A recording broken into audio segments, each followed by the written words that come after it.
Hi everybody, it's Tim with Engadget, and welcome to the review of the Kindle Fire, Amazon's new 7-inch tablet that sells for just $200. As you can see, there's not much going on in the way of styling, a slight Kindle embossing on the back. On the bottom you have just one button plus two inputs, a 3.5mm headphone jack, and a micro USB opening for charging and for getting data onto the thing. And that's about it.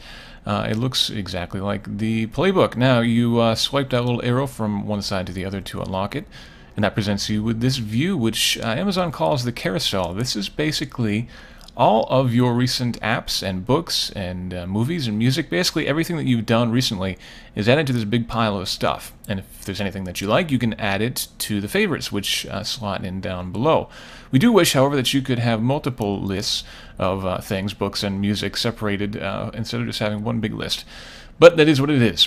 Now you can toggle through your different types of content, magazines, books. Each one of those gives you the option of seeing what's on your device and also what's stored in the cloud. And it's very easy to download anything to the device that's in the cloud, or in the case of music or movies, you can very easily stream that stuff without having to download it locally at all. Let's go ahead and jump into a magazine. This is an issue of Esquire that we downloaded. And right here, this is what's called the text view, basically giving you the text of the article separated out and then kind of a wide view of the page. But if you like, you can switch over to basically the standard magazine view, which gives you the look of the magazine as if you were actually reading it. The problem is, though, that with this 7-inch display with a somewhat low resolution 1024, it's really difficult to read small passages of text. So you wind up basically pinching to zoom all the time. You see a page, zoom in to read it, then when you're done, you zoom out. We also had problems like that where if you go all the way to the left, it'll automatically pop you over to the previous page, which can be a little bit tricky when you're pinching to zoom an awful lot, as you're going to be doing quite a bit here. Now to get home, as you see, you tap on the center of the display and that brings up the menu on the bottom, and then that gives you the ability to go home. Let's hop into a book here. This should look pretty familiar if you are a Kindle reader. You can either drag your finger left or right, or tap on the left or right side of the screen to go from one page to the next. Changing font size and layout is pretty easy to do, as you might expect. And you can also change the coloring of the display, so you can have a dark on white or a white on black, or you can go with some neutral colors if you prefer.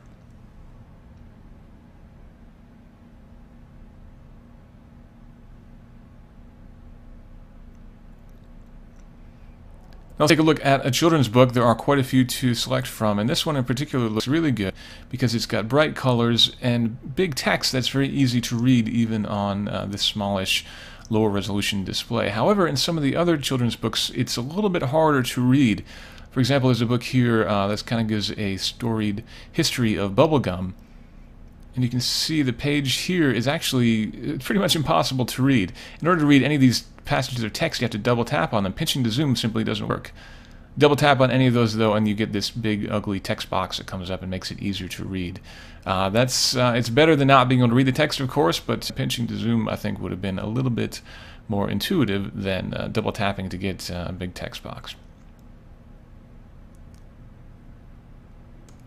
Now, one of the other big inclusions with the Kindle Fire is comic books. This is a Green Lantern comic that we downloaded, and as you can see, it looks quite good thanks to the bright, bold colors and pretty simple graphics.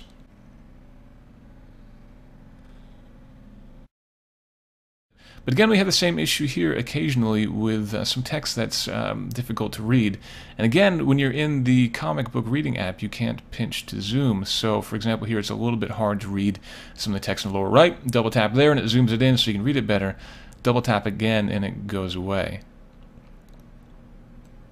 You'll be constantly double tapping on this stuff to read, which gets a little bit annoying after a while.